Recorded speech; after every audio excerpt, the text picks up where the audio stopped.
গত কয়েকদিন ধরে দেশের রাজনীতিতে তুমুল আলোচনা চলছে। কেউ বলছে ডক্টর ইউনূস দেশ ছেড়ে গেছেন, কেউ আবার বলছে তাকে রাষ্ট্রপতি করা হচ্ছে। সামাজিক যোগাযোগ মাধ্যমে ভাইরাল হওয়া কিছু ছবি ও পোস্ট এই গুজবকে আরও উস্কে দিয়েছে। তবে বাস্তবতা হলো এই আলোচনার বেশিরভাগই ভিত্তিহীন।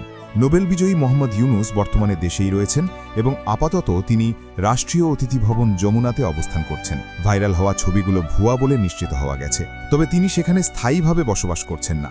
আগামী সপ্তাহ থেকেই তিনি তার বহুল আলোচিত 30 প্রকল্প নিয়ে কাজ শুরু করবেন, তার নিজস্ব প্রতিষ্ঠান ইউনূস সেন্টার থেকে। এদিকে ডক্টর ইউনূসের দেশ ছেড়ে যাওয়ার খবরও পুরোপুরি গুজব। আগামী মার্চের তৃতীয় সপ্তাহে তিনি জাপানের উদ্দেশ্যে রওনা হবেন সাসাকাওয়া পিস ফাউন্ডেশনের আমন্ত্রণে। টোকিওতে 5 দিনের সফর ও লেকচার শেষে তিনি আবার দেশে ফিরে আসবেন। অর্থাৎ এটি কোনোভাবেই দেশত্যাগ নয়, বরং একটি আন্তর্জাতিক আমন্ত্রণে স্বল্পমেয়াদী সফর।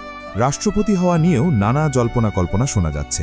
অনেকেই ধরে নিয়েছিলেন ডক্টর ইউনূস হয়তো পরবর্তী রাষ্ট্রপতি হচ্ছেন, কিন্তু ভেতরের খবর বলছে ভিন্ন কথা। এই দৌড়ে ডক্টর ইউনূস নেই, বরং বিএনপির নেতা খন্দকার মোশাররফ হোসেন এই আলোচনায় এগিয়ে আছেন বলে জানা যাচ্ছে। অন্যদিকে খুব শিগগিরই ডক্টর ইউনূস যমুনা ভবন ছেড়ে দেবেন। গুলশানে তার নিজস্ব বাসভবনের সংস্কার কাজ শেষের পথে। আগামী এক সপ্তাহের মধ্যেই তিনি সেখানে উঠে যাবেন। ডক্টর ইউনূস যমুনা ছাড়ার পর সেখানে কে উঠবেন, এই প্রশ্ন সামনে এসেছে। জানা গেছে প্রধানমন্ত্রী তারেক রহমান গণভবনের পরিবর্তে যমুনাকেই তার সরকারি বাসভবন হিসেবে বেছে নিতে পারেন। তবে প্রধানমন্ত্রীর নিরাপত্তা ও প্রোটোকল অনুযায়ী যমুনা ভবনে বড় ধরনের সংস্কার প্রয়োজন।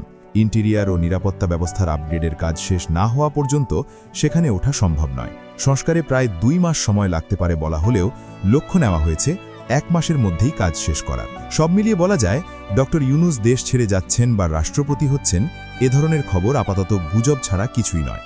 বাস্তবে তিনি আন্তর্জাতিক সফরের প্রস্তুতি নিচ্ছেন, নিজের সামাজিক উদ্যোগে মনোযোগ দিচ্ছেন এবং যমুনা ভবন থেকে সরে ব্যক্তিগত বাসভবনে যাওয়ার প্রস্তুতি নিচ্ছেন।